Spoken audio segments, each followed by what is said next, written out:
So hello friends, welcome back to my channel technical Satyam Guruji में आप सभी लोगों का स्वागत है दोस्तों। तो दोस्तों क्लास 12 केमिस्ट्री जो है लेक्चर नंबर 8 है, चैप्टर नंबर 2 विलयन यानी सोल्यूशन। ठीक है, तो आज हम समझेंगे हिमांक क्या होता है। बहुत ही इंपॉर्टेंट क्वेश्चन।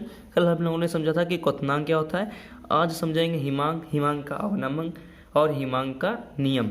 ठीक है, तो दोस्तों हिमांक क्या होता है? वह ताप जब द्रव का वाष्प दाब ठोस के वाष्प दाब के बराबर हो जाता है, हिमांक कहलाता है। यानी वह ताप जब द्रव का वाष्प दाब जो होता है ठोस के वाष्प दाब के बराबर हो जाता है, हिमांक कहलाता है। ठीक है, बहुत आसान देखिए परिभाषा है, सिर्फ 2 लाइन में जो आपकी परिभाषा खत्म होगी हिमांक की। इतनी सरल परिभाषा आपको कहीं नहीं मिलेगी दोस्तों। ठीक है, तो अगला पॉइंट क्या है? अगला पॉइंट है हिमांक का अवनमन। तो दोस्तों हिमांक का अवनमन क्या होता है? जब किसी द्रव में अवाष्पशील द्रव मिलाया जाता है।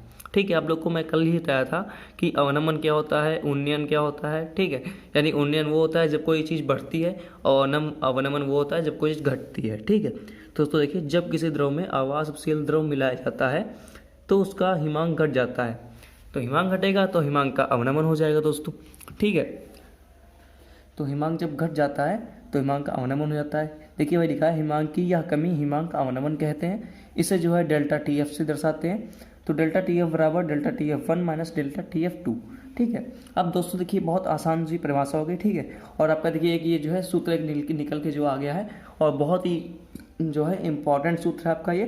तो भाई साहब अगला पॉइंट क्या है? अगला पॉइंट है हिमांक का अवनमन, नहीं हिमांक का अवनमन का नियम। ठीक है, तो दोस्तों हिमांक अवनमन का नियम किसे कहते हैं? ठीक है, बहुत सिंपल सा नियम है दोस्तों। किसी विलयन का हिमांक के अवनमन में उसके मोलल सांद्रण के समानुपाती होता है। देखिए सिर्फ एक लाइन में जो है आपका खत्म हो गया। किसी विलयन का हिमांक में अवनमन उसके मोलल सांद्रण के समानुपाती होता है। तो डेल्टा टी एफ अभी आपके सामने निकल के आया था हिमांक का अवनमन में। ठीक है, तो डेल्टा टी एफ जो है समानुपाती एम। तो डेल्टा टी एफ बराबर, जब आपको समानुपाती का चिन्ह हटाओगे, जब बराबर लाओगे तो यहाँ पे के एफ आ जाएगा, के एफ इंटू एम। ठीक है, तो यहाँ पे सूत्र निकल के आएगा डेल्टा टी एफ बराबर के एफ। ठीक है, और जो है के उसके बाद के एफ। ठीक है, फिर उसके बाद आएगा W B into 1000 upon M B into W A in gram में। ठीक है, सिंपल सा जो आपका भाई साहब जो है पे सूत्र निकल के आ गया है। अब अगला पॉइंट है आदर्श विलयन किसे कहते हैं। बहुत ही जो है इंपॉर्टेंट क्वेश्चन है, 2 नंबर में आता है, आदर्श विलयन अनादर्श विलयन। ठीक है, तो आदर्श विलयन किसे कहते हैं? तो वे विलयन जो सभी ताप एवं दाब पर राउल्ट के नियम का पालन करते हैं, आदर्श विलयन कहलाते हैं। ठीक है, तो इसके लिए जो आपको है सब राउल्ट का नियम देखना होगा।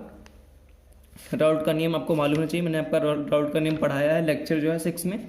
लेक्चर 6 में जो है राउल्ट का नियम मैंने आपको बताया। ठीक है, तो उसको जो है देख लीजिएगा, lecture 6 class 12 chemistry chapter number 2 विलयन। ठीक है, उसमें मैंने आपको जो है राउल्ट का नियम बताया। ठीक है, तो यहाँ पे क्या इसका आंसर है? वे विलयन जो सभी ताप एवं दाब पर राउल्ट के नियम का पालन करते हैं, आदर्श विलयन कहलाते हैं। ठीक है, अब अगला पॉइंट है अनादर्श विलयन दोस्तों।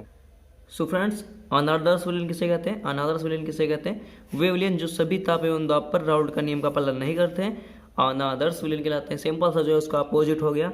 आदर्श विलयन में राउल्ट के नियम का पालन किया जाता है, अनादर्श विलयन में राउल्ट के नियम का पालन नहीं किया जाता है। ठीक है दोस्तों, तो अगर वीडियो आपको जरा सी भी अच्छी लगी तो लाइक कर दीजिएगा, चैनल को सब्सक्राइब कर लीजिएगा। ठीक है, मिलते हैं लेक्चर जो है 9 में, तब तक के लिए जय श्री राम दोस्तों।